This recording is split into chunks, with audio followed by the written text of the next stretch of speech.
¿Cómo están, amigos? Bienvenidos, muy buenas noches.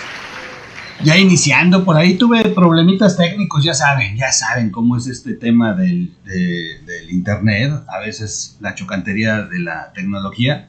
Pero bueno, hicimos ahí de verdad todo un tratado de cómo solucionar problemas técnicos entre Manuel, nuestro invitado, y su servidor, que de verdad somos para que nos nominen al Oscar también por resolver problemas de audio. Bienvenidos todos a la red de información digital, soy su amigo Miguel Quintana el Troll. Y bueno, la noche esperada íbamos a platicar de un libro que seguramente nos va a servir mucho en este momento de tanta incertidumbre por el periodo electoral que estamos viviendo.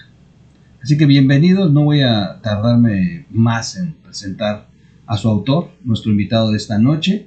Y de verdad es un gusto tener personalidades con este talento y este interés por la democracia en México. Voy a presentarles al maestro Manuel Loaiza Núñez. Él es abogado. El libro lo tienen aquí en pantalla, se los he venido mostrando. Sin voto no hay democracia. Un libro que me recomendó el buen amigo Marco Levario Turcot, a quien le mandamos un fuerte abrazo, director de la revista Etcétera, y de verdad su recomendación fue atinadísima. Así que, bueno, pues ya no le doy más. ¿Cómo estás, amigo Manuel Loaiza Núñez? Bienvenido a la red de información digital. Vamos a improvisar aquí entre Manuel y yo. Terminamos haciendo una entrevista de teléfono a teléfono. No tienen ni idea lo que estamos haciendo, pero lo importante es estar presentes con ustedes. ¿Cómo estás, Manuel? Bienvenido. Muy bien, Miguel, muchas gracias. Primero, muy agradecido contigo por esta oportunidad y obviamente con Marco, que me puso en contacto contigo también. Agradecido con los dos, y pues es un honor tener esta oportunidad de interactuar contigo y con tu muy extenso público. Creo que es un reto, una oportunidad de dar a conocer, no solo es el libro, sino una filosofía del voto, ¿no? Yo creo que no es solo el texto, es lo que está detrás de ese texto. Sí, claro, y gran significado en este momento en que los expertos como tú, pero algunos otros le han llamado la madre, la reina de las elecciones, por este asunto de que se armonizaron elecciones municipales, elecciones de distritos locales, elecciones de distritos federales y gubernaturas. Es una gran elección, más de 22,450 cargos de elección popular los que se van a definir este 6 de junio, y que te avientes un libro previo a estas 5 semanas previas, pues un reto, porque mucho de lo que yo leí aquí seguramente nos puede dar un rumbo y entender perfectamente de lo que se trata y lo que se está jugando, como atinadamente lo dices en tu prólogo, en la sinopsis del libro. De verdad que es un muy buen libro. ¿Por qué no lo sacaron antes, Manuel? Cuéntame. ¿No hubiera servido este libro unos meses antes para prepararnos, o crees que está cayendo perfectamente? No, sí, definitivamente. Mira, lo que pasa es que tú sabes, como dicen por ahí, ¿no? Uno propone, Dios dispone, llega el diablo y todo lo descompone. Por distintas causas, este libro debió haber salido hace un año. Pero por causas que no vienen al caso, se fue postergando hasta que otro amigo común nos contactó con Marco, y ya Marco me dio el apoyo para que sea Editorial de la propia revista Etcétera quien me lo sacara, ¿no? Y entonces, pues sale, a lo mejor tienes razón, un poco tarde, hubiera sido ideal sacarlo hace un año, pero bueno, yo creo que lo importante es el contenido, y en un momento dado la temporalidad es circunstancial.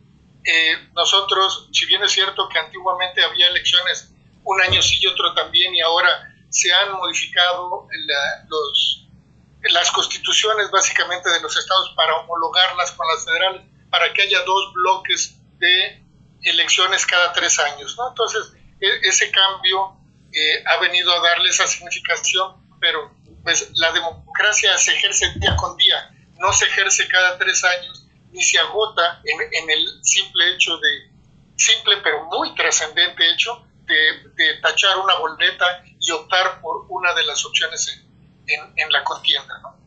Este tema es muy interesante, fíjate que me gusta este sentido que le das en el libro, con el libro al voto, porque sí, algunos podríamos pensar que el voto es un tema electoral que comienza con la jornada y listo. De hecho, a ese nivel de apáticos hemos ido con la democracia en México y con la participación ciudadana del voto. Pero atinadamente cuando leo tu libro, tú marcas esto muy puntual, que la democracia se vive todos los días, no solamente el día de la jornada. Y muy interesante porque creo que este es el peor momento de la antidemocracia que se ha visto desde quien gobierna este país. Como yo al menos no lo había visto, y mira que me tocó estar siendo testigo muy cercano al régimen pasado. Y bueno, ni ahí lo vi como lo veo hoy, en un interés de destruir la democracia de este país. No se resuelve, no se resume a la elección, como atinadamente dice Manuel. Manuel, dices en el libro que el voto es la célula fundamental de cualquier sistema democrático. Con tu libro podemos entender todo esto que ocurre de que la democracia no nomás se refiere a un día de la jornada electoral donde vamos a votar por un partido político o un candidato en específico, sino también se refiere a estos temas del poder legislativo, los votos que se están dando al interior de la Suprema Corte, la pluralidad de ideas y las expresiones. ¿Se podría entender así también este asunto de la democracia? Sí, desde luego. Mira, el germen de nuestra democracia está en la esencia del artículo 3 constitucional, que aunque está enfocado en el sistema educativo, en realidad ahí se expresa cuál es el concepto constitucional de la democracia, que es no solo un régimen político, sino un sistema de vida, ¿no?, que implica el constante mejoramiento de las condiciones de toma de decisiones implícita, pues, en la vida diaria. En ese sentido, como tú acabas de resumir, la democracia es un todo, no es, de hecho la jornada electoral es un día, pero el proceso, como tú sabes, inició desde septiembre pasado y concluye después de la jornada electoral y después de los procesos de impugnación, cuando se entregan las constancias de mayoría y pasa todo este proceso, incluyendo, únicamente restaría después la protesta del cargo, ¿no?, de los elegidos. Sin embargo, la democracia, insisto, la debemos ejercer en el hogar. La democracia debe estar en el centro de trabajo. La democracia debe estar en las escuelas. La democracia debe estar en los clubes sociales, en los ciclos en los que interactuamos. De hecho, la democracia está en todo. El tema, y de hecho, el tema a lo mejor ahorita suena muy electoral. Sin embargo, el tema va más allá. Porque cuando hablamos de democracia, insisto y reitero, vamos al concepto de vida en sociedad que tenemos, ¿no? Y eso, pues, efectivamente no se agota con un solo hecho, con un solo evento. Ya. Fíjate que inicia, bueno, platiquémosle a nuestros amigos que hoy nos están viendo. Inicias tu libro en el capítulo 1. Me gusta arrancas con una parte que jamás la había leído antes. Y mira que me gustaba mucho leer el CIPEO y leer todas estas normativas electorales, pero la primera vez que encuentro en algo así escrito es este concepto que le llamas el voto como producto cultural, y es a esto que te refieres, que lo que acabas de hacer referencia, ¿no? Sí, de hecho, pues si nos vamos al concepto de cultura ya muy sintetizado y resumido, diremos que todo el quehacer humano, todo lo que nos permite vivir en sociedad, que deja un registro y que deja un patrón de comportamiento, se convierte en cultura, ¿no? Y cultura no necesariamente tiene que ser un concepto sofisticado. De hecho, hay alguna alusión, empezando por la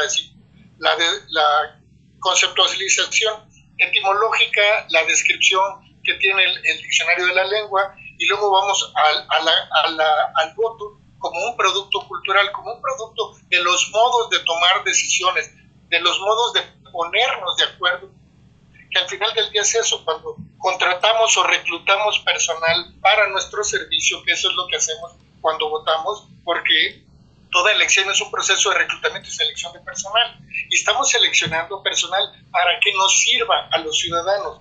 Si te fijas, en el libro traté, a lo mejor no lo conseguí, pero la intención era no meterme con los estudios sobre el poder, sobre el Estado, si bien no los puedes mantener al margen como concepto, pero no abundar en lo que toda la literatura, la filosofía, el derecho hablan de estos temas.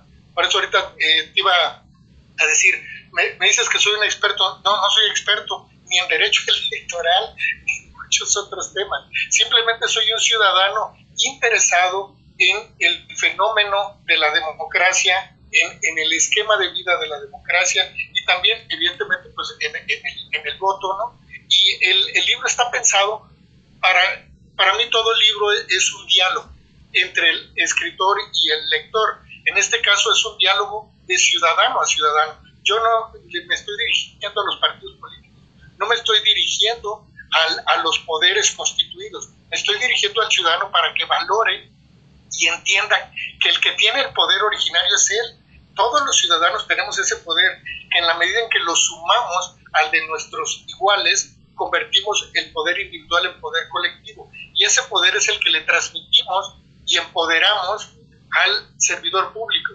Pero el servidor público está para servirnos. Y con todo respeto, si no nos sirve, ¿qué hace ahí? O sea, no necesitamos vividores de la política, necesitamos servidores de la ciudadanía. Creo que ese es, para mi gusto, el fondo del libro y la esencia de este concepto del voto. Por eso es tan importante que no le demos nuestro voto a cualquiera, ¿no?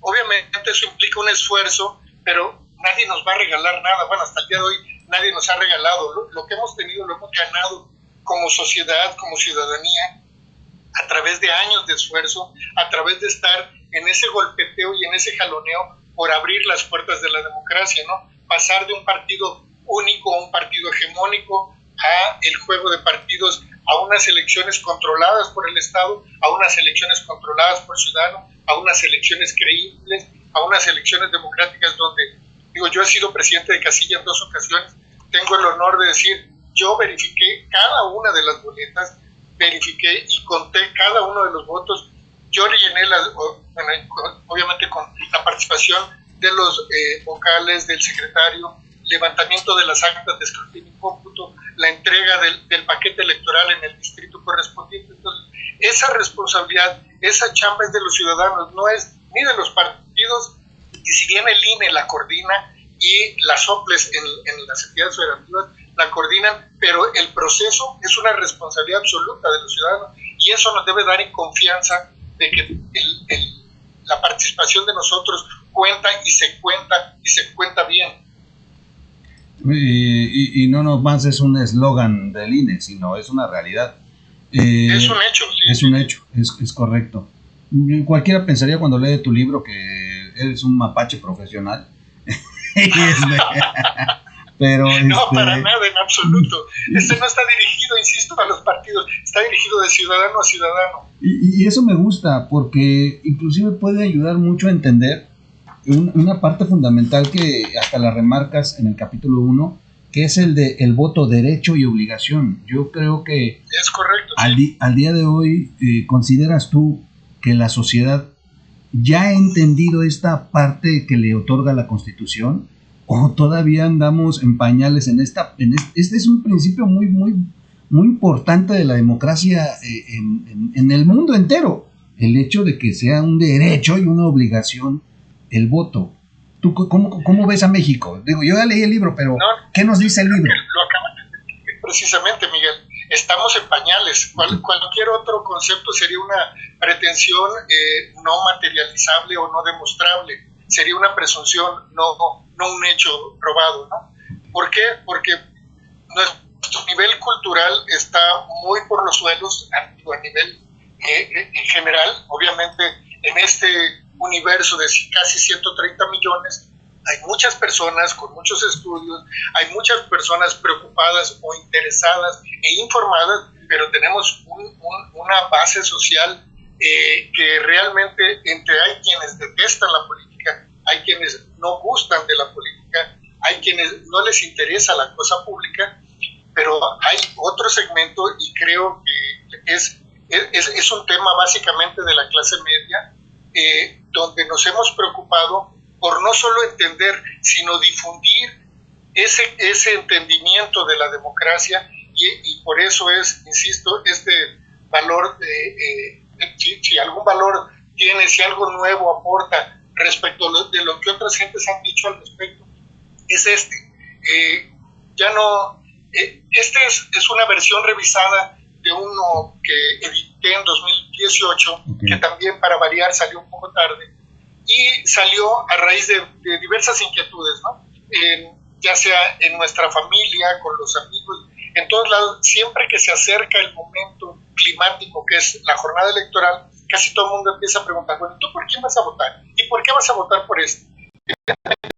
El voto duro de los partidos está entre los convencidos por la ideología o entre los interesados por una aspiración de interés personal que es muy legítimo, y entre esos, y están del otro lado los detractores, ¿no?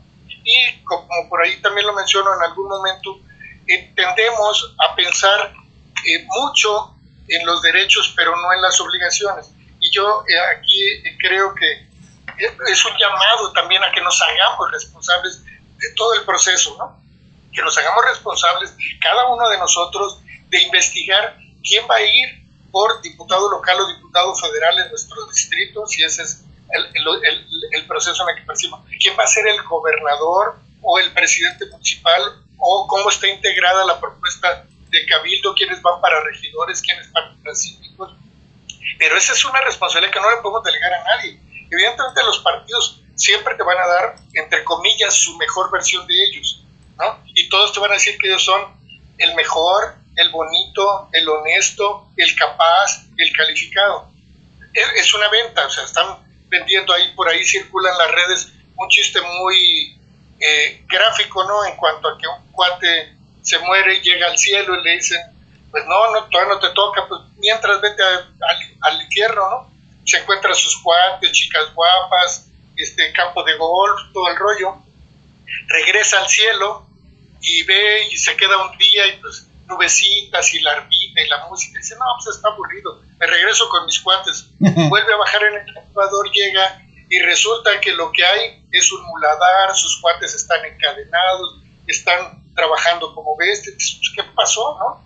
Si ayer yo vine y esto era fiesta, jolgorio, y ahora eso es que ayer estábamos en campaña, hoy ya votaste, ¿no? Digo, se oye muy feo, pero eso es lo que nos ha pasado muchas veces. Entonces, también señalo por ahí que para no desilusionarnos, primero no hay que ilusionarnos, hay que ver objetivamente la política como es. Es un juego para los políticos de acceso al poder, y para nosotros debe ser, insisto, de reclutamiento y selección de servidores, sí, justamente que nos vayan a servir, no que se vayan a servir del puesto. Entonces creo que es un enfoque diametralmente opuesto el de los políticos y el de los ciudadanos. No sé si en ese sentido coincidas conmigo, Miguel. No, coincido contigo y yo agregaría que aunque no nos guste el tema de la reelección de los legisladores, quizá también podría ser un instrumento de poder calificar a quienes han hecho un trabajo honesto y apegado para lo que fueron electos, ¿no? ¿Tú qué consideras? ¿Esto es contraviene a la democracia? ¿Ayuda a fortalecer la representación? ¿Que tengamos mejores representantes populares cuando se someten a este escrutinio? Digo, ocurre en otros países. Hablando en el libro de Manuel, habla de elecciones no nomás de México, sino también de elecciones en el mundo. Ahorita vamos a pasar ese tema, pero esta es la primera vez que en México los diputados se pueden reelegir. Es correcto, sí, es el primer proceso donde hay esa posibilidad, también para ayuntamientos, ¿no? También en las presidencias municipales, y obviamente regidores, síndicos y demás, lo que es la estructura de los ayuntamientos. Y en el ámbito federal y en el local es primera oportunidad de reflexión. Pues mira que en su momento a mí me pareció muy interesante porque justamente pensaba que era una oportunidad de que el ciudadano calificara el desempeño y rechazara o reprobara o validara el desempeño de ese servidor público. El tema es que estamos tan desligados que rara vez sabemos lo que hacen nuestros representantes, entre comillas, porque a muchos los vimos en campaña, algunos ni en campaña los vimos, porque muchos nadaron de muertitos, sobre todo en el 18, con esta ola morenista que arrasó una buena parte del país. Muchos llegaron sin hacer campaña. No los vimos entonces, no los hemos visto durante desempeño y seguramente tampoco los vamos a ver en este proceso que viene, ¿no? Coincido contigo, el ideal sería ese, creo que esa es la inspiración. No obstante, también, como habrás visto, ha habido mucho jaloneo en estos días en los partidos. Digo, uno de los más notorios es el de Porfirio Muñoz Ledo, que no entró. ¿Y cuál es el tema? El tema es que las gerencias, o sea, los directivos de los partidos, que con todo respeto dicho, o sea, son, si no mafias, sí son grupos pues enquistados que asumen la toma de decisiones colegiada por esta falta de práctica democrática. La praxis democrática no es nada más porque esté en un estatuto. Realmente, vuelvo a lo que decíamos hace un rato, es una práctica, una forma de vida. Cuando no estás acostumbrado al ejercicio, al escrutinio público, al ejercicio de la democracia, pues manipulas las cosas para siempre salirte con la tuya cuando tienes el poder. Y eso tristemente es lo que estamos viendo. Y lo mismo pasó con Laura Rojas del PAN y algunos otros, ¿no?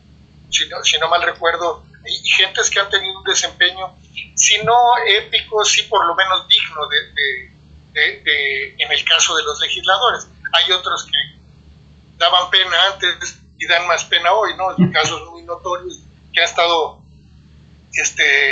digamos, señalando la prensa recientemente, casos de diputados imputados hoy en día por abuso sexual, etcétera, o sea, seres impresentables que nunca debieron haber sido representantes populares porque no tenían con qué y ni van a tenerlo nunca, ¿no? Entonces, idealmente yo sí creo que es un buen mecanismo la reelección, pero mientras los partidos no practiquen la democracia porque no la conocen, porque no están acostumbrados y les da urticaria, pues seguimos un poquito en letra muerta, ¿no? Mejor no lo pudiste haber descrito. Mejor no puede ser descrito. Y sí, bueno, va a ser lo que pudo haber sido una oportunidad de calificación, terminó siendo una gandalle, en pocas palabras, del partido que hoy gobierna. Para los que se están conectando, quiero saludarlos. Algunos se van incorporando como van terminando sus actividades.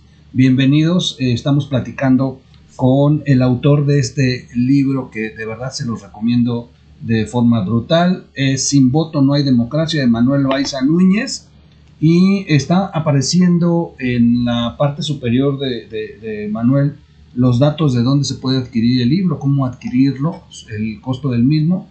Lo editan nuestros amigos de la revista Etcétera, así que pues, tiene una calidad garantizada. No es un libro de estos que se suben a vender al metro.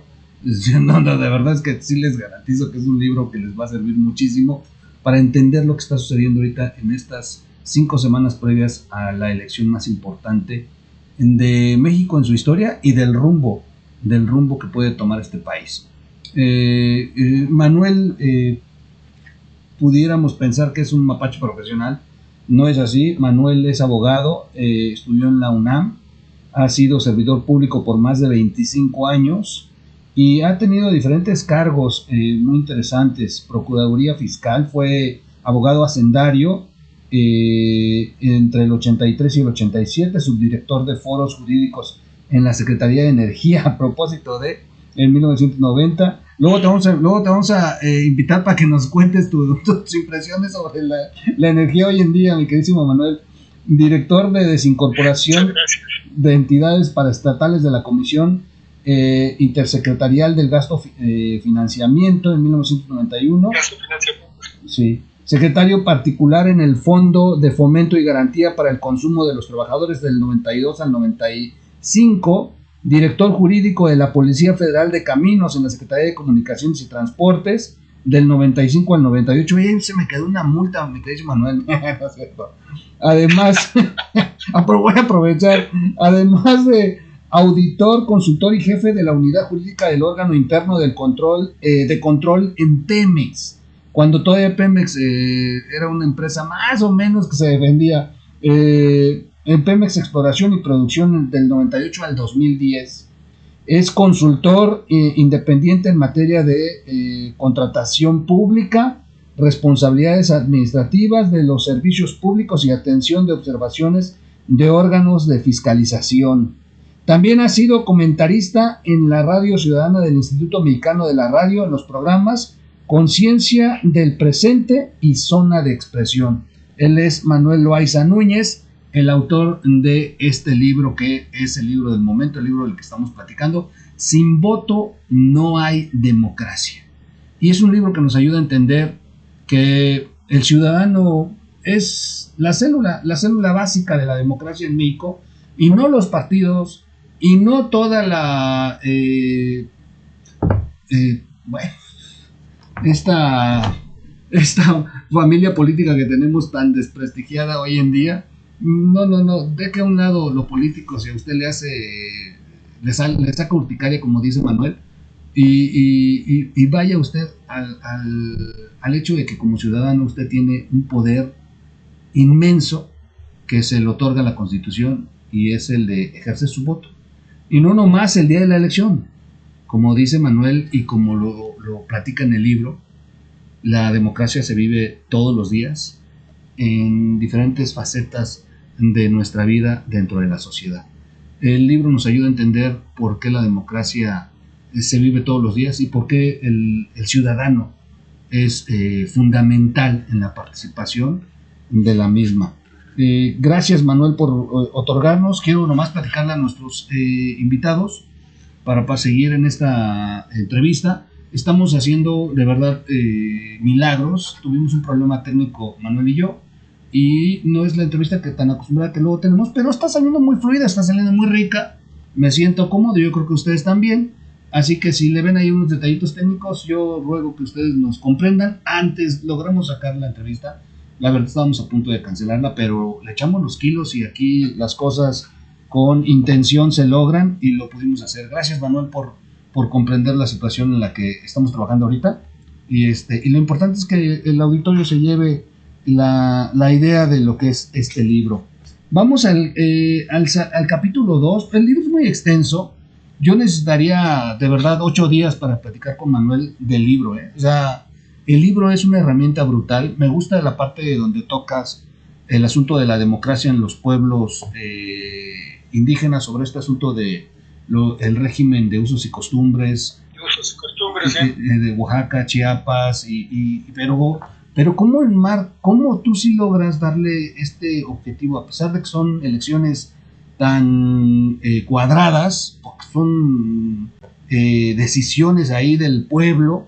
¿Cómo tú le logras dar este sentido también democrático a la participación ahí en esos pueblos donde nada más se juegan con reglas básicas de la propia comunidad? Aún así tú le logras dar esta importancia a esa participación, aunque sea la participación en una de las comunidades más lejanas de este estado, de Oaxaca, desde donde estamos haciendo la entrevista, o del estado vecino de Chiapas, o cualquier otro en el país. Muy, muy interesante cómo lo manejas, Manuel. Dices que en el capítulo 2 tienes experiencias recientes de diversas elecciones internacionales, y me llamó la atención. Pronto ya platicas de Biden, platicas de la elección de Colombia. ¿Cómo ves a México? Platicamos hace rato que sí estamos en pañales en ciertas cuestiones de entender como ciudadanos el voto, pero ¿cómo sientes esta próxima elección, la reina de las elecciones, comparada con, por ejemplo, la elección que acabamos de vivir en Estados Unidos, que por tantito ya estaba apareciendo al voto por voto de México, y otras más, ¿no? cómo sientes hacia dónde vamos en esta elección dentro de 5 semanas, comparándonos con las elecciones recientes en el resto del mundo? Hijo, así que me pones en un brete, porque si, como tú ya lo has señalado y te lo reitero, en todo el libro yo trato de que sea un diálogo de ciudadano a ciudadano. Trato de no meterme mucho. ¿Por qué? Porque creo que por respeto al lector, yo no debo de inducirle, decir esto, lo otro. Cada quien debe obtener sus propias conclusiones, cada quien debe hacer su esfuerzo por informarse, documentarse y hacer un ejercicio de introspección serio, responsable, y tomar una decisión también responsable. Y como insisto, aún el abstenerse es una decisión, y al abstenerte también estás siendo parte del proceso, porque en la medida en que tú no votes, van a tener mayor impacto los votos duros de los partidos, los clásicos acarreados y todos estos. Entonces yo lo que veo es un proceso inédito, así dijera Catón, para decir una frase que nadie ha dicho, ¿no?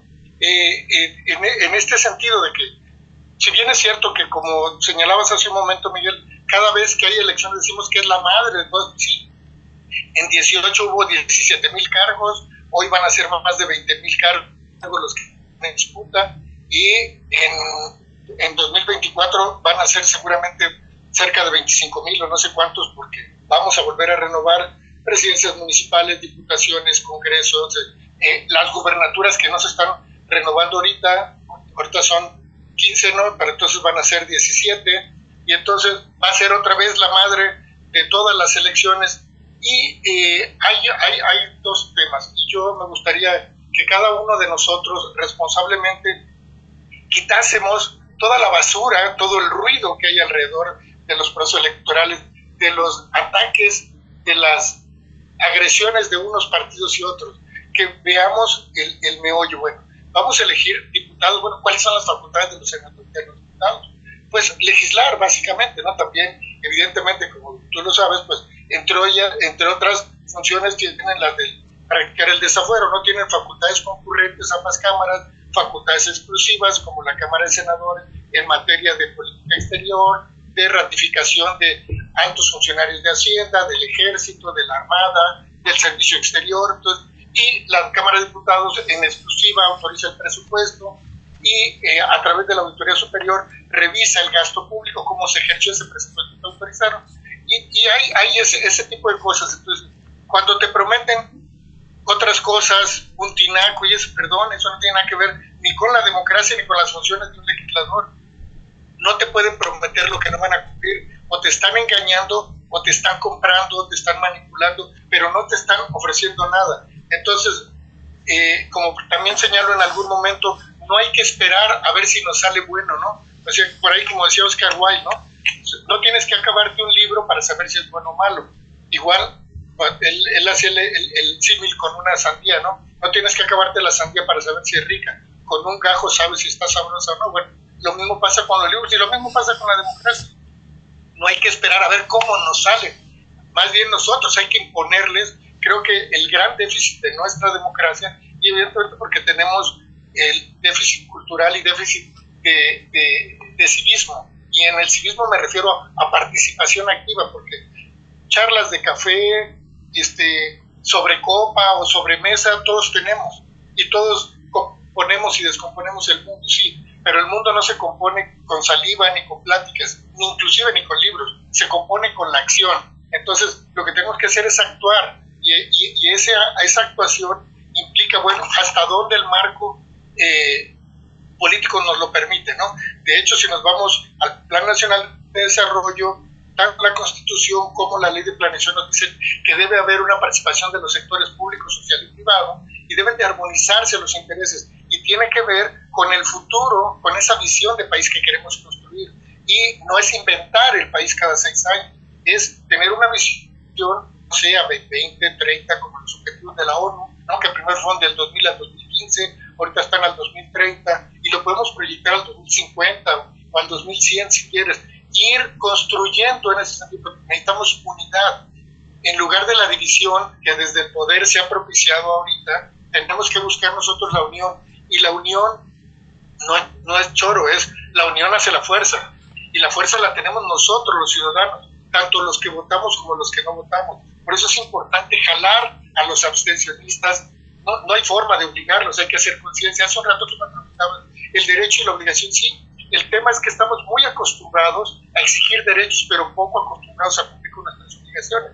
Y como no hay una sanción por no votar, como no nos castigan por no votar, pues nos vale. O sea, dejamos la responsabilidad en otros, así como a veces también dejamos la responsabilidad de pagar impuestos en otros, de educar a nuestros hijos en otros, pero no. Nosotros tenemos que cumplir con todas nuestras responsabilidades.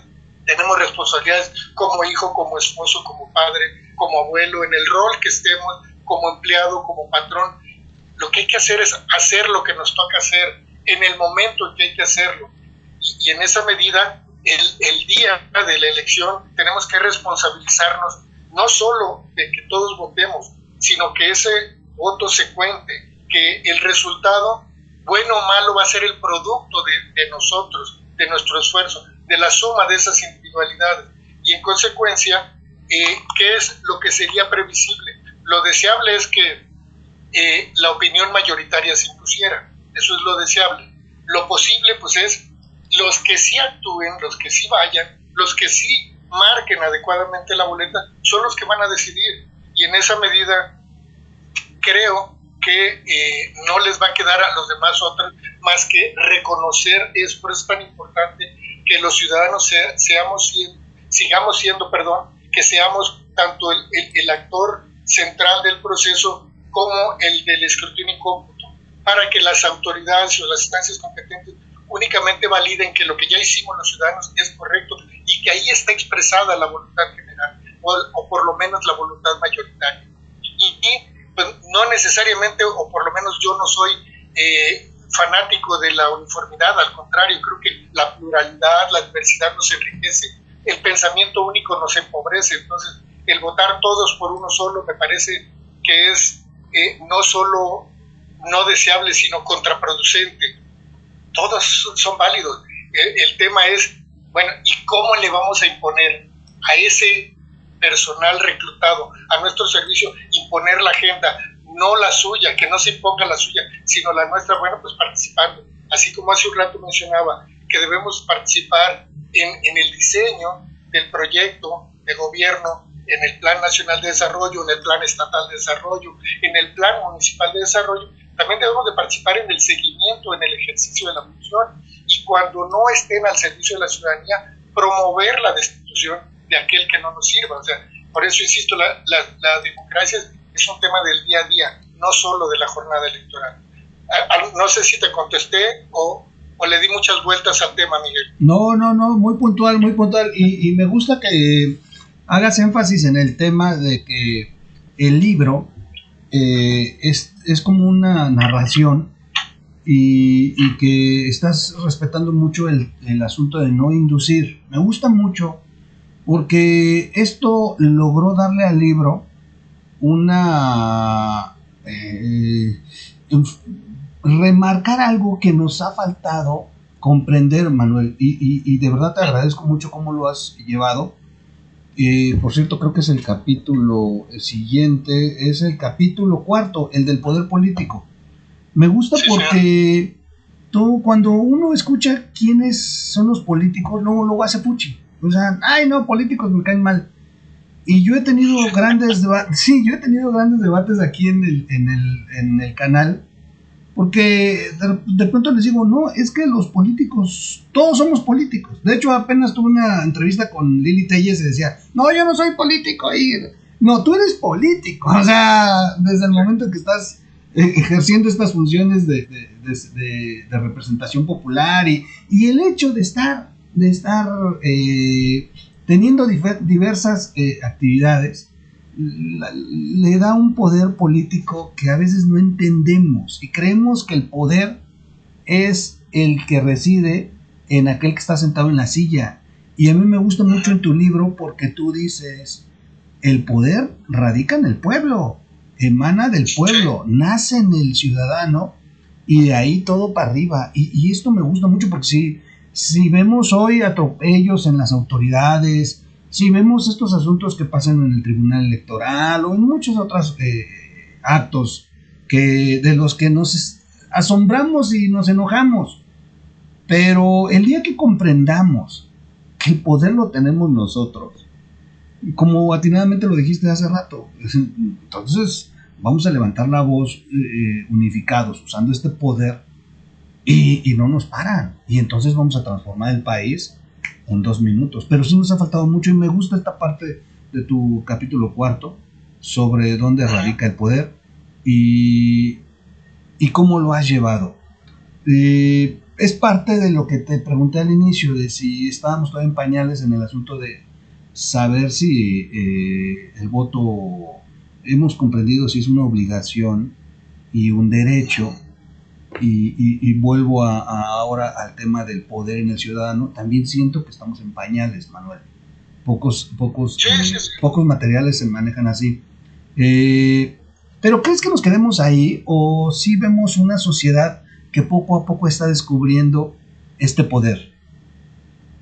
No, yo creo que sí hay un gran cambio, ¿no? Digo, a mí no me tocó vivir el 68, yo era todavía niño, tenía 10 años, pero me ha tocado ver la evolución, digamos, a partir del, ¿qué te gusta?, del 77, cuando la primera gran reforma política, entre comillas, ¿no? Porque al final del día, el 68 fue un rompimiento al interior de ese sistema hegemónico que había construido primero el PRM, el PNR, el PRM y el PRI, ¿no? Entonces, hasta ahí todo iba bien, era el mundo feliz, teníamos el desarrollo estabilizador, todo bien, ¿sí? Pasamos de ser un país eminentemente agrícola a un país industrial, semi-industrializado, pues, y de alguna manera a migrar también del campo a la ciudad, ¿no? Y en mi caso, pues es un caso típico, ¿no? Mis padres, yo nací en un rancho que está a 22 kilómetros de la ciudad de Mazatlán, Sinaloa.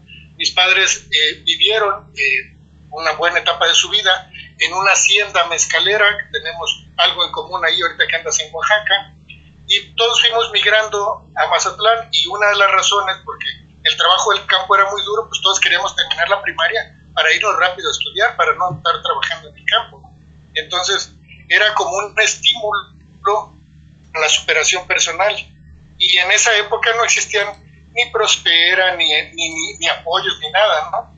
Había huracanes y cada quien se rascaba con sus uñas, no llegaba a ninguna instancia gubernamental. Hoy la poca gente que queda en el pueblo creo que vive de las dádivas gubernamentales y no produce nada, y es una tristeza, porque es un pueblo que tenía una cultura, que tenía una historia, que producía, ¿no? Y hoy en día es un pueblo improductivo, y es una tristeza. A mí en lo personal me da mucha tristeza enterarme de esa situación, ¿no? Entonces, bueno, pero pues al final del día todos emigramos, unos se quedaron en Mazatlán, otros nos vinimos para acá, otros para Baja California, tengo un hermano en Manzanillo, y pues así es el desarrollo de las familias y de los pueblos, ¿no? Entonces, ¿qué quieres que te diga de esto, no? Ese poder en el que estamos en pañales, pues tenemos que aprenderlo. De ese México de hace 100 años al de los 70, hay un gran cambio. De hecho, creo que el 85 fue otro momento climático. Ahí la sociedad rebasó con creces al gobierno. Ese sismo del 85 no solo cimbró los edificios, cimbró las conciencias, generó un sentido de pertenencia y de unidad, ¿no?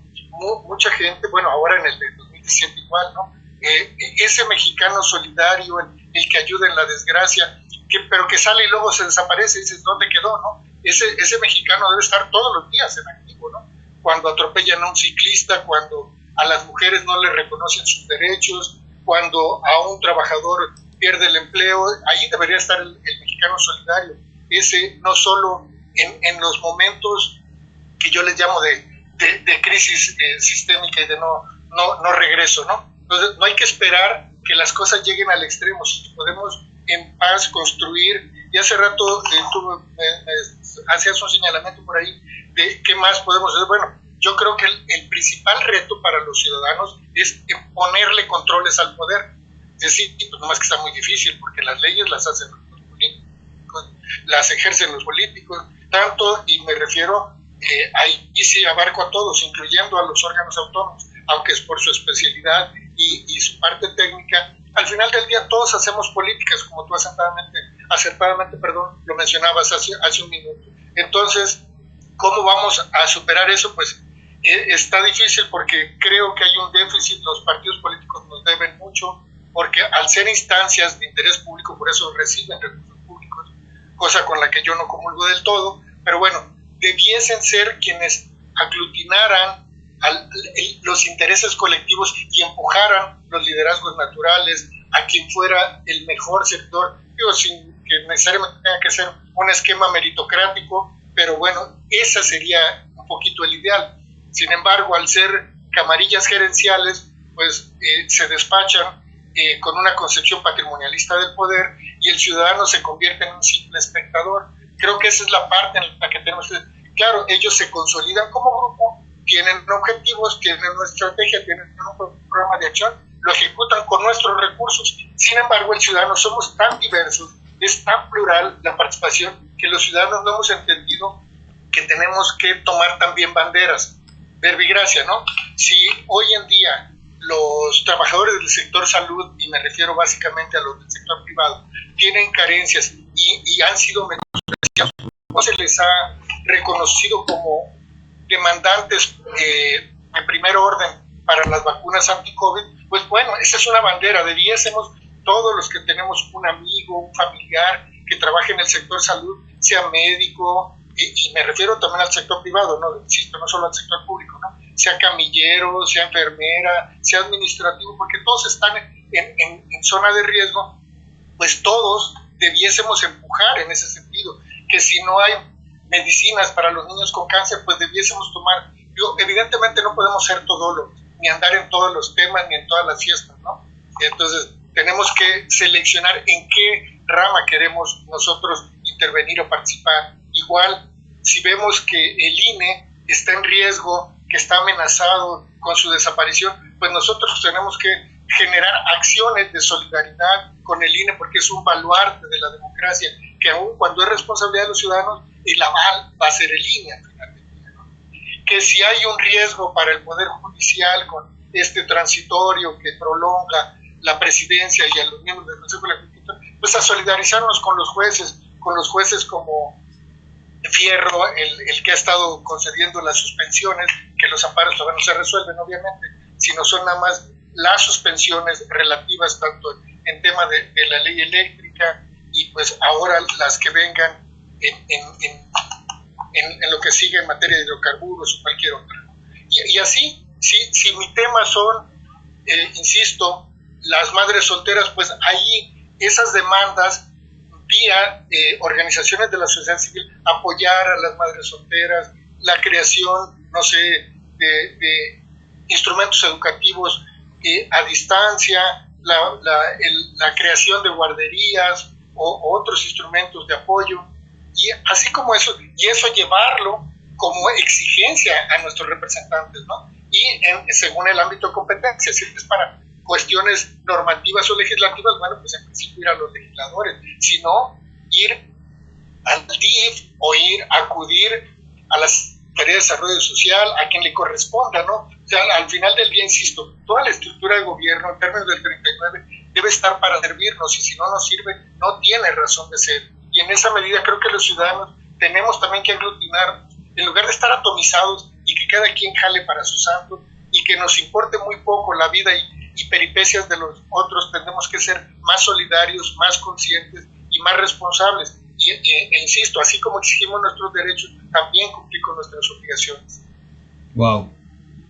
Ahí está la fórmula mágica a muchas preguntas que han surgido en la sociedad en los últimos meses, en que sí, la verdad es que la incertidumbre, unos acusan que es por la pandemia y otros por el régimen que nos gobierna, pero sí es una sociedad bastante convulsionada, impactada y inclusive aterrada. Y si leen este libro y pueden percibir que el poder sigue en nosotros, está en nosotros, y que solamente a través del ciudadano se pueden lograr estos cambios en el país y frenar actitudes de una mala administración, un trato deshonesto por parte de un servidor público y estos cambios que requiere la sociedad para avanzar, pues solamente corresponde a nosotros como ciudadanos. Atinadamente este libro así lo maneja. Manuel, está interesante. Me gusta, en el capítulo 3 maneja Manuel para entender los cargos públicos, porque de pronto desde ahí comienza la desinformación. No entendemos qué hace un diputado local, qué hace un diputado federal, porque hay plurinominales, qué hacen los regidores, los síndicos, cómo se defienden en las elecciones estos cargos municipales. Incluso esta controversia con la que yo peleo diario, Manuel, sobre el asunto de que en México les llamen alcaldes a los presidentes municipales cuando la Constitución no lo establece, ¿no? Y me gusta porque Manuel lo pone, presidentes municipales diagonal alcaldes, porque desgraciadamente la desinformación nos lleva incluso a adaptar o adoptar modos que inclusive están fuera de la ley, como el llamarlos alcaldes. Sí, perdón, Miguel. Perdón que te interrumpa, nada más también. La designación de alcaldes también, porque en la Ciudad de México que desaparecen las delegaciones y ahora se crean las alcaldías, pretendiendo asimilarse a los ayuntamientos. Pero resulta que aquí no hay síndicos y regidores, aquí hay concejales, entonces es una figura parecida, pero no es igual. Nada más, perdóname la interrupción, pero creo que vale la pena hacer esa acotación también. Perfecto, ok, nada más por el tema de la legislación en la Ciudad de México, que se diferencia del resto de los municipios en toda la República, que ahí sí están basados en el 115, ¿no? Sobre su cargo de presidente municipal, a diferencia de alcaldes. Ok, muy puntual. Eso está muy...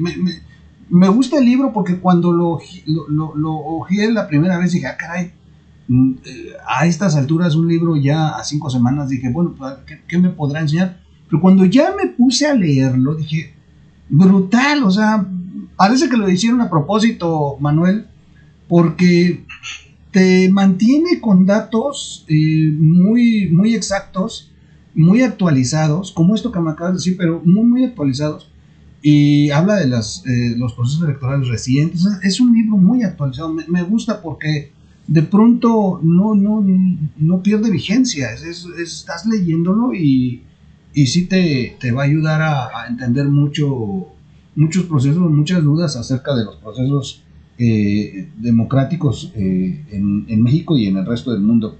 Hay una parte que me encanta, dice, una sociedad desinformada y pasiva beneficia a quien ostenta el poder solo en su beneficio. ¡Qué brutal! Sí, o nos ponemos las pilas y estudiamos y aprendemos todo este poder que tenemos y que no lo usamos, o las cosas no van a cambiar y vamos a seguir beneficiando a aquellos que prefieren que estemos con este velo en los ojos. Y gracias a Manuel y este libro Sin voto no hay democracia, podemos quitarnos este velo y nos va a ayudar mucho. Me voy rápido a la parte final, que creo que es atinadamente es el resumen de todo, pero además de todo lo que estamos viviendo en la toma de decisiones. Dice, el voto es libre y secreto, decisión unipersonal. Y arranco con esto, Manuel, que en estas 6 semanas, ya escasas 6 semanas, de pronto vamos a ver inducción del voto y la tentación de que por la pobreza pues se pueda inclusive coaccionar a los votantes. Pero ya leyendo esta parte, bueno, pues ahí te explica perfectamente que pues, puedes ponerlos en su lugar y hacer valer lo que establece la ley. Sin embargo, bueno, pues todavía este país tiene mucha pobreza y mucha necesidad. ¿Cómo librarnos de esto? ¿Cómo hacer valer que el voto sea libre y secreto? Y que no anden las brigadas de Morena con sus chalecos tocando de puerta en puerta y diciendo que si te vas a vacunar, nomás no se te olvide que el presidente te trajo la vacuna y todo esto que estamos viendo en las redes sociales, Manuel. Pues mira, yo creo que el gran déficit que tenemos como país es el educativo, porque tristemente a lo mejor muchos creemos que sabemos leer y lo confundimos, como decía un amigo por ahí, creemos que saber leer es juntar las letras. No, juntar las letras es reproducir vocalmente lo que un texto dice, pero saber leer es entender el mensaje, es comprender. Si no hay lectura de comprensión, no hay lectura. Y en este caso yo creo que una premisa también es que ninguno de nosotros es dueño de la verdad. Todos tenemos un punto de vista, más informado, menos informado, más razonado, menos razonado, pero nadie es dueño de la verdad. Hay tantas verdades como tengamos la capacidad de razonar y expresar. En esa medida, el pretender imponer nuestro punto de vista a los otros es una ofensa para nosotros, es negarles su capacidad, su propia capacidad de análisis, de abstracción y de llegar a sus propias conclusiones. Entonces, si partimos de que ninguno es dueño de la verdad, de que todos vamos a defender con sesgos cognitivos nuestra verdad, porque evidentemente lo que empata con nuestra forma de pensar lo interiorizamos, lo compartimos y pues es como los likes famosos, ¿no? Y es lo mismo que pasa en cualquier otra cosa, ¿no? Y a diferencia de lo que rechazamos en automático, sin analizar argumentos, sin analizar pruebas, sobre todo hechos, ¿no? Como decía hace un rato, la especulación, la abstracción te da para todo, y como yo lo digo en materia de mi trabajo, ¿no? El papel aguanta todo, al papel le puedes poner lo que quieras, pero la realidad no. Entonces tú tienes que adaptar el papel a la realidad, no la realidad al papel. En este caso aplica también exactamente. Okay. O sea, traemos una historia de desconfianza de las instituciones, de falta de civismo, de estar mal acostumbrados un amplio segmento de la población a estirar la mano a que papá gobierno nos resuelva los temas, y si no, pues ya tengo un pretexto, ¿no?, para no hacer nada.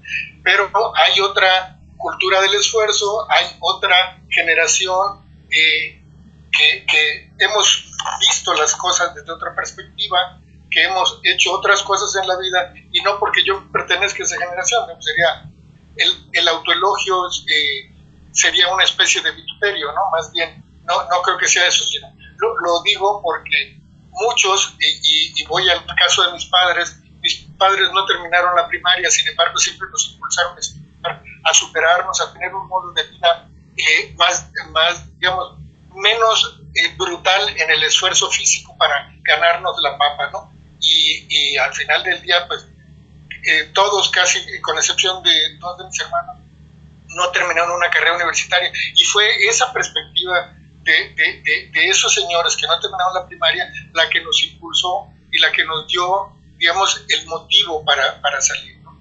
Y en esa misma medida creo que hay un amplio segmento de la población que pues, no tiene oportunidades. O sea, ahí sí habrá que ver cómo le hacemos para ampliar las oportunidades, y nosotros, y me refiero a todos los profesionales, ¿no? Los abogados tenemos una gran responsabilidad social en hacer cosas como esta para tratar de traducir lo que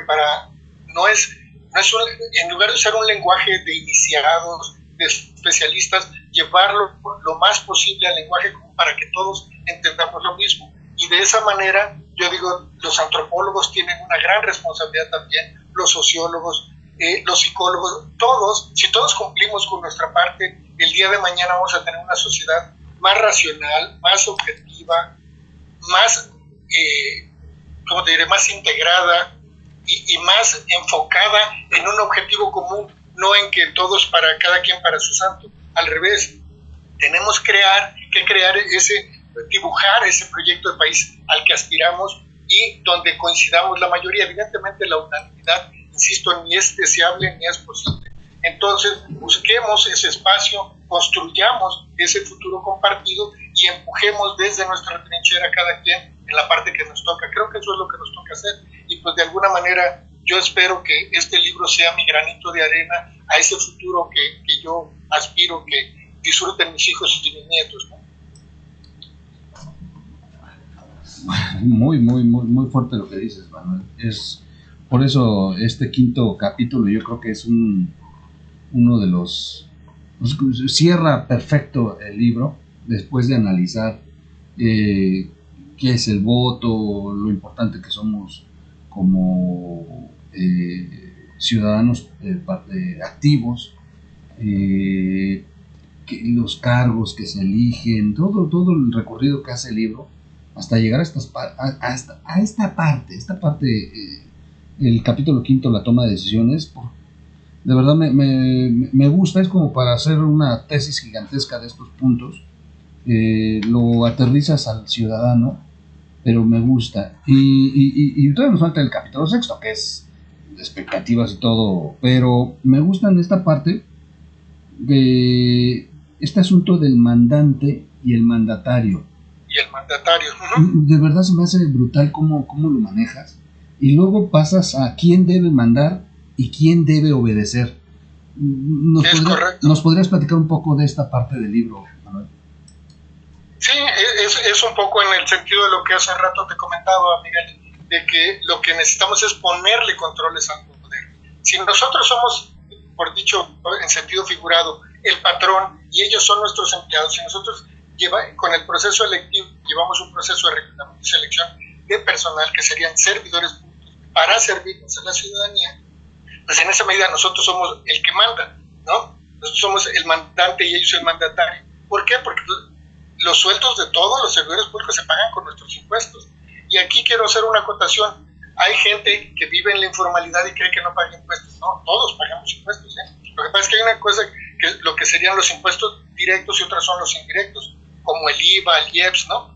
A los que nos gusta, por ejemplo, si compramos una botella de vino, estamos pagando IVA y IEPS, ¿no? Cuando vamos a cualquier tienda, una licorería o un supermercado. Cuando cargas gasolina, pagas IVA y IEPS, ¿no? Entonces, así vivas en la informalidad y creas, aunque no declares, digo, independientemente de los que emitimos factura, que tenemos que presentar declaración, que son mayores obligaciones fiscales, perdón, pero el tener mayores o menores obligaciones fiscales no quiere decir que no contribuyamos.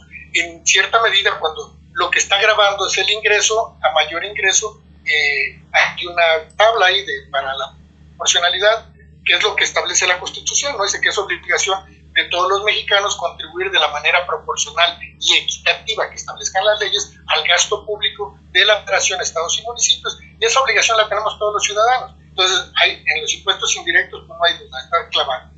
En los indirectos no se ve, pero todos estamos contribuyendo. Los que fuman, cuando compran cigarros, están pagando también impuestos, ¿no? Y así en general, sea que te lo trasladen expresamente o que ya esté incluido en el precio cuando vas a comprar una tienda, a comer a un restaurante, donde quieras, todas esas contribuciones van a dar al erario público, tanto municipal, estatal como el federal, y de ahí se pagan los sueldos públicos. Entonces, ¿qué es lo que estamos haciendo? Pues contratando personal a nuestro servicio. Y ese personal tiene un cargo, unas funciones previstas en la ley. Aquí tenemos una situación para el ciudadano, tenemos un amplio espacio jurídico de libertad. O sea, todo aquello que no esté regulado o prohibido, pues es un espacio de libertad. Podemos hacer todo lo que no esté prohibido o que no esté regulado, ¿no? Que tengamos que cumplir con determinadas condiciones. Sin embargo, los servidores públicos solo pueden hacer aquello para lo que están expresamente facultados, en función del cargo, del nombramiento. Por eso el legislador hace una cosa, el juzgador hace otra, el administrador hace otra, y ese es su ámbito de competencia, y a eso es a lo que se debe acotar, al marco de la ley, no es al capricho, no es al contentillo, y en esa medida nosotros debemos estar conscientes que estamos reclutando personal para que nos sirva en determinados servicios, ¿no? O sea, el gasto público tampoco debe ejercerse por capricho, ni a placer del mandamás, ¿no? O sea, ¿para qué se creó, por ejemplo, la Secretaría de Comunicaciones y Transportes, ¿no? Pues para eso, para desarrollar infraestructura carretera, aeroportuaria, ferroviaria, portuaria, y entonces todas las vías generales de comunicación en el ámbito federal, pues las obras son, pero no solo es la obra, o sea, a los políticos les encanta y inaugurar obra nueva, pero el mantenimiento de la obra ya existente también es muy relevante y es más importante a veces, ¿no?, que la obra nueva. Entonces no es el relumbrón, es lo que nos sirve, qué es lo que necesitamos. ¿Cómo sacamos la producción del campo a la ciudad más rápido? Pues con autopistas en buenas condiciones, en la medida en que no tienen baches, los vehículos gastan menos llantas, gastan menos combustible, son más productivos, se acercan más rápido a los centros de consumo, etcétera, etcétera. O sea, es un ciclo virtuoso, lo mismo que sea un puerto, una ciudad, un aeropuerto, y así nos vamos. La SEP pues es para esto, ¿no?, para el sector educativo. El sector salud está la Secretaría, están obviamente el IMSS, el ISFAM, el ISSSTE y todos los otros servicios, ¿no?, más los que a su vez provee el sector privado, ¿no? Entonces, para eso es para lo que necesitamos el Estado. Entonces, el dinero debe gastarse en eso, ¿no?, en todo aquello que nos sirva, no dilapidarse ni a capricho ni al contentillo del que ocupe transitoriamente el puesto, porque esa es otra de las cuestiones, ¿no? Todos los puestos son transitorios, como dicen en el sector público, ¿no? La silla es prestada mientras tengas el encargo, pero también tienes una gran responsabilidad, que es dar resultados, servir, y es otro tema que no habíamos tocado, que es la rendición de cuentas. Así como yo te doy el poder y te lo otorgo, así como yo financio el gasto público y es con los recursos con los que trabajo, también tú debes de rendirme cuentas qué haces con ese cargo y con esa función, y en qué medida me estás retribuyendo lo que yo te estoy financiando de alguna manera, ¿no? Eso creo que entender este proceso creo que es parte de lo que nos hace falta a la gran mayoría de los ciudadanos, y entender eso nos hará responsables de nuestro papel y de nuestro rol y nos impulsará a actuar en consecuencia.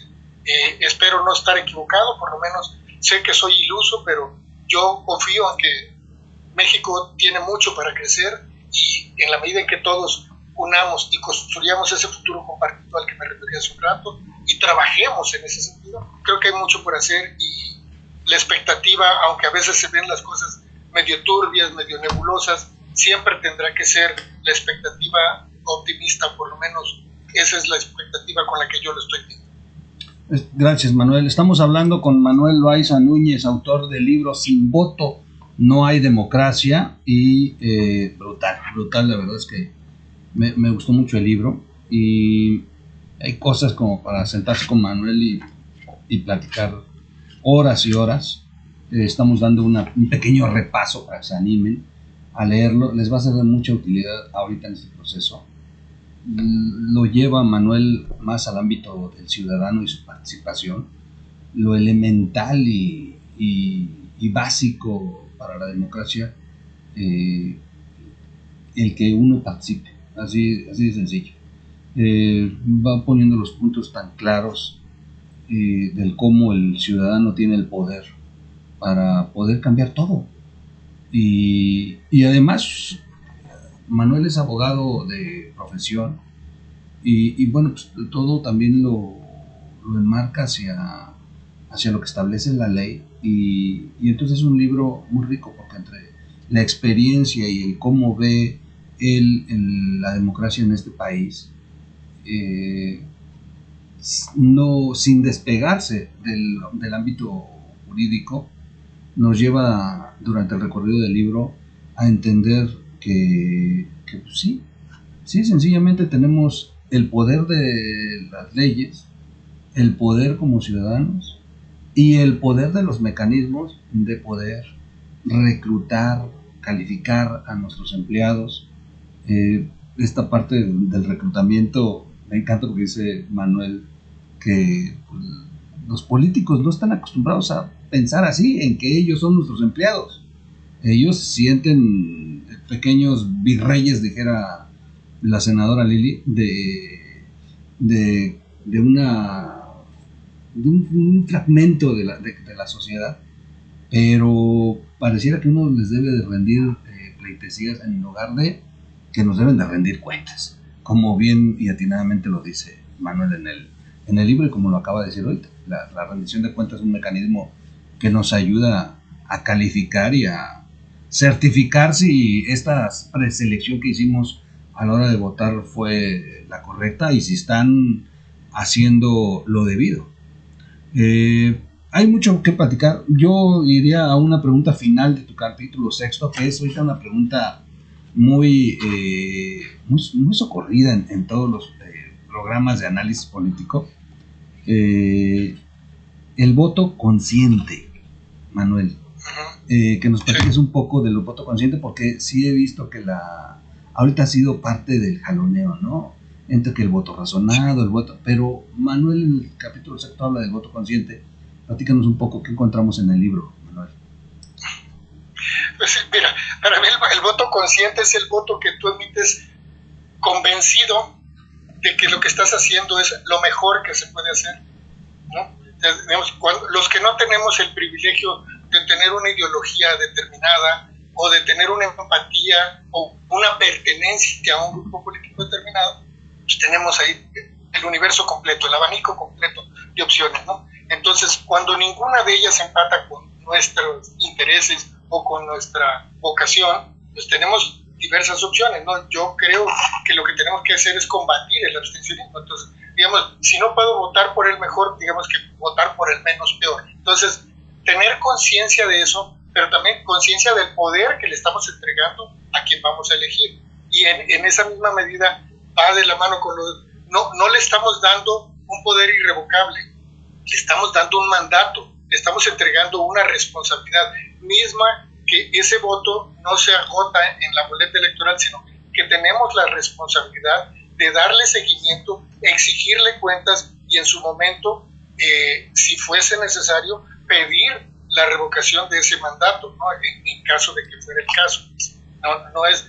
Yo creo que ahí hay temas delicados, ¿no? Porque se presta también, ahora sí que literalmente a la politiquería, y a que por intereses ajenos se ataque a una persona y a lo mejor con falsedades se le induzca a la renuncia o a la destitución. En este caso yo no me refiero a eso, me refiero justo al razonamiento, valga la redundancia, sereno, pausado, informado del ciudadano en toda su actuación. O sea, no solo es el día de la elección, evidentemente ese es el importante.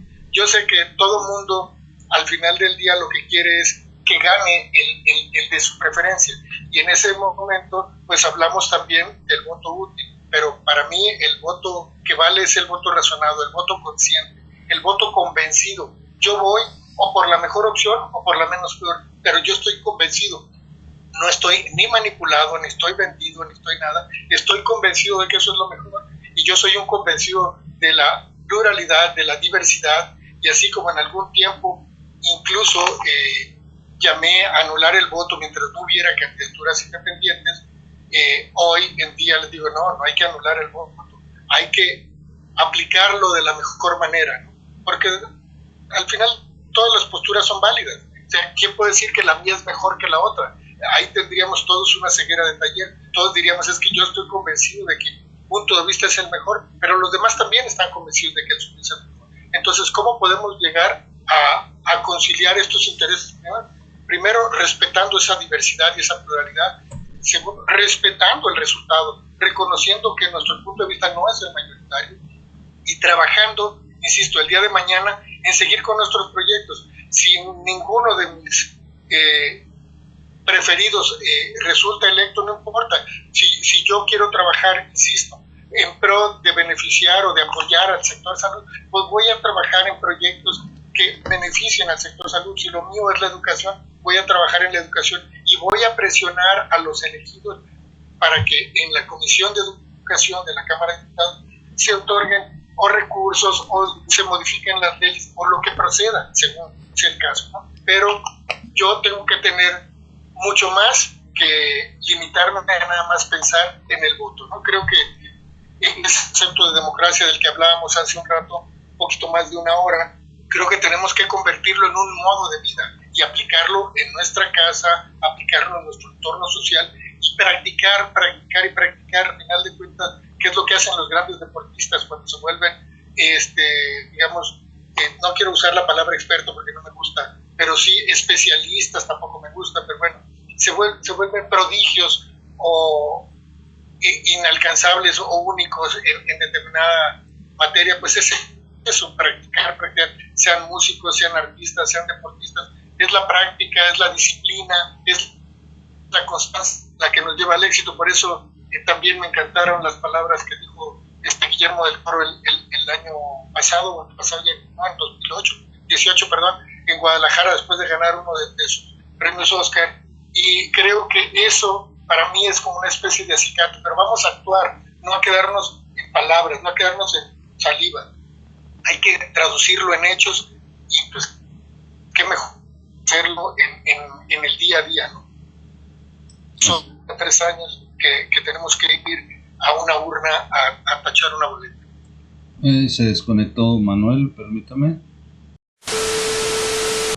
Bueno, ya estamos de regreso, se nos cayó un poquito la señal, tantito nada más, pero bueno, parte de los problemas técnicos de un enlace, una videoconferencia en esta era de la pandemia en el que nos ha obligado a comunicarnos así.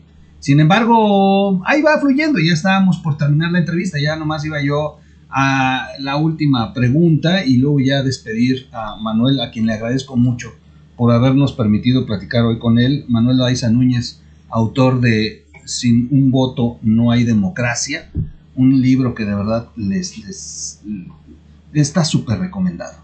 Yo le decía a Manuel que en su libro me gusta mucho este asunto de cómo nos hace referencia al poder que tenemos los ciudadanos. Sencillo, un poder de votar, un poder de estar obligados a elegir bien a los servidores públicos, que es un proceso de reclutamiento de nuestros servidores, que el poder del ciudadano es tan grande, y me gusta que este libro va enfocado hacia este poder que tienen los ciudadanos de participar en la vida democrática del país. Manuel atinadamente nos hace el enfoque en el libro de que la democracia se vive diariamente, no nada más el día de la jornada. Y finalmente yo le decía a Manuel que también el libro nos podría ayudar a asimilar que como ciudadanos también no podemos caer en excesos, y le comentaba este tema de que la organización Frena, por ejemplo, tiene un sello con el que te dice quién es un candidato que ellos consideran viable. Yo cuando veo esto, lo he dicho abierto, ustedes lo saben, he dicho que a mí se me hace esto una inducción del voto. Pero lo interesante es que esta inducción siempre la hemos visto en el Estado, en los partidos, pero yo no la había, bueno, sí se veía de ciudadano a ciudadano, pero porque trabajaban para alguna campaña política. Pero esta es la primera vez que yo veo que el voto está inducido desde una organización ciudadana, y quizá dentro de esta elección tan atípica también se podría dar este fenómeno en que la sociedad también ha rebasado la idea de hasta dónde alcanza su poder.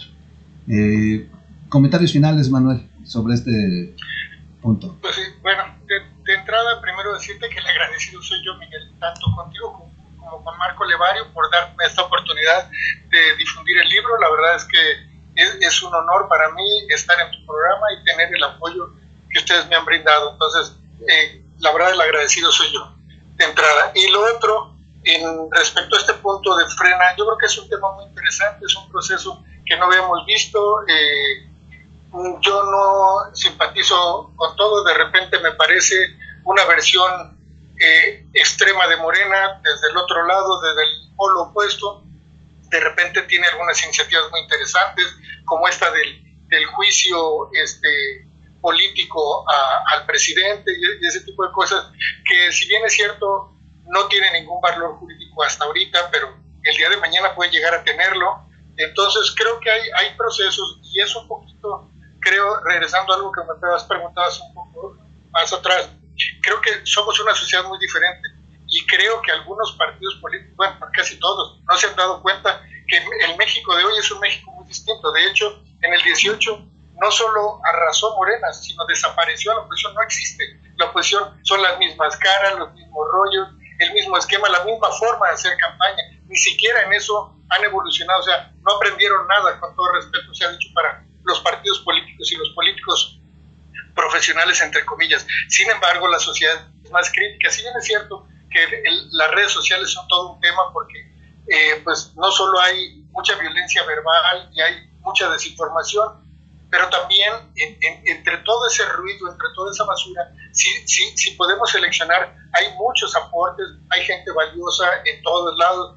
El mundo no es perfecto, eso habrá que entenderlo, ¿no? Así como no todos los policías son corruptos, no todos los políticos son corruptos, no todos los sacerdotes son violadores ni pederastas, etcétera, etcétera. Entonces, lo que hay que evitar es esa satanización o santificación de unos y otros. No hay que entender que todos somos humanos, todos cometemos errores, todos tenemos defectos, todos tenemos virtudes, pero al final del día no se trata de casarnos con un solo punto de vista, sino al contrario, como decía hace un rato, en esa diversidad, en esa pluralidad que nos enriquece, busquemos lo que nos hace, lo que nos es común, lo que nos une, evitemos lo que nos divide y hagamos un lado a los políticos, unámonos, porque sí es cierto, nosotros mientras estemos divididos va a ser imposible combatir a esas mafias que están y van a seguir en el poder mientras el ciudadano no cumpla con su papel, no tome conciencia de ese poder que tiene,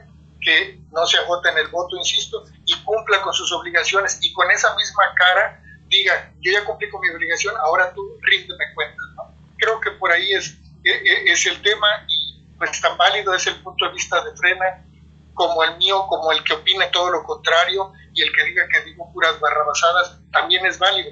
Todos tenemos el derecho a opinar. Aquí la cuestión es quién lo dice de manera racional, quién lo dice de manera visceral, quién dice falacias, cómo distinguimos verdad de mentira y cómo vemos cómo discriminamos hechos de fantasías, ¿no? Creo que esa es la parte en la que nos tenemos que educar todos los ciudadanos, y conste que cuando hablo de los ciudadanos me refiero nada más a los mayores de edad, ¿no? De 18 en adelante. No obstante, esa misma labor la tenemos que hacer con nuestros hijos, con nuestros nietos, para que desde niños aprendan a enfocar, a tener una conciencia crítica, a no creerse todo lo que les cuenten, a no creerse todo lo que ven, porque aparte somos muy visuales, los hombres somos menos auditivos, ¿no? Somos más visuales, pero bueno, en fin, a no tragarnos todo lo que nos ofrezcan los demás, sino con las reservas del caso,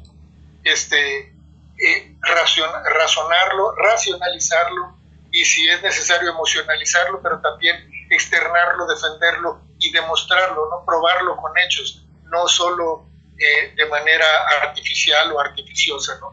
No solo con palabrería, sino con hechos. No sé si soy claro en este sentido, Miguel. Pero bueno. Muy claro, muy claro, Manuel. Yo lo único que te puedo decir es mil gracias por esta invitación, y pues yo lo que te puedo decir, mi solidaridad con los trabajadores del sector salud, con el INE, con los jueces, con las mujeres y con todos los agraviados por instancias gubernamentales y hasta por los propios ciudadanos, ¿no? Entonces, más bien es busquemos aquello que nos une y evitemos aquello que nos divide. Brutal lo que acabas de decir. ¿Podría agregarle que una forma de resolver todo esto es votando el 6 de junio? Desde luego, es un paso importante y trascendente, como dice por ahí alguien, su majestad el voto es la estrella del proceso electoral, pero ahí no se agota la democracia, y por eso quiero insistir, vayamos más que a eso, votemos, verifiquemos que nuestro voto cuente y se cuente, y exijámosle cuentas al elegido. Perfecto. Pongámosle controles. Perfecto, mejor dicho no puede estar, mi queridísimo Manuel. Oye, Manuel, fue muy rica la plática. Lástima las cuestiones técnicas. Hoy de verdad se nos negó lo técnico, pero se pudo sacar la entrevista. Muy acertado leerte y muy acertado escucharte. Wow. No me equivoqué en lo que íbamos a tener esta tarde, esta noche. Y yo, la verdad es que no hay más que decir. Lean el libro. La verdad es que lean el libro, están todavía a tiempo. En la revista Etcétera pueden entrar ustedes, etcétera.com.mx. Ahí están los datos donde pueden hacer el depósito. El libro vale 300 pesos.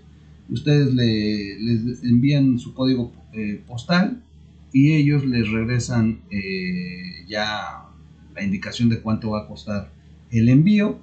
Comúnmente si lo mandan por correos de México vale 40 pesos, es muy bajo el costo, y nada más que sí tardan entre 4 a 7 días, pero llegan, de que llegan. A mí me llegaron a través de correos y no llegaron o sea, se tardó 4 días, literal. Todavía teníamos la duda de si lo iba a tener para poder platicar, y no, me llegó al otro día que platicamos, Manuel, por cierto, ya no te conté eso. Al otro día que platicamos yo ya tenía los libros, gracias a los amigos de Correos de México. Llegó bien, llegó enterito, y pude leerlo a tiempo. Así que, pues ahí está el libro, está la propuesta. Si ustedes todavía tienen dudas si las elecciones valen la pena, si las elecciones son de a de veras, si es en serio y qué es lo que deben de hacer ustedes como ciudadanos, pues aquí está el libro. No es lo que les diga el troll, no es lo que les diga Marco, no es lo que les diga ninguno de los comunicadores que estamos todos los días insistiendo en su participación. No, también está este libro de alguien que se tomó la tarea de investigar, estructurar y entregarnos un trabajo por escrito que nos da testimonio del poder que tenemos como ciudadanos a la hora de elegir a nuestros representantes populares, a nuestros empleados que van a administrar el gobierno que debe de servir al ciudadano. Gracias, Manuel, de verdad te deseo mucho éxito en el libro, y es un libro que además es vigente después de la elección. Esto quiero dejarlo en claro. Quizá pasando la elección volvemos a echarnos una platicada viendo los resultados electorales. A lo mejor vuelvo a invitar a Manuel para platicar qué pasó con la elección, y verán ustedes que el libro seguirá siendo vigente. No es un libro al que se agote en 5 semanas y porque ya fue la elección ya no lo compro, no, de verdad.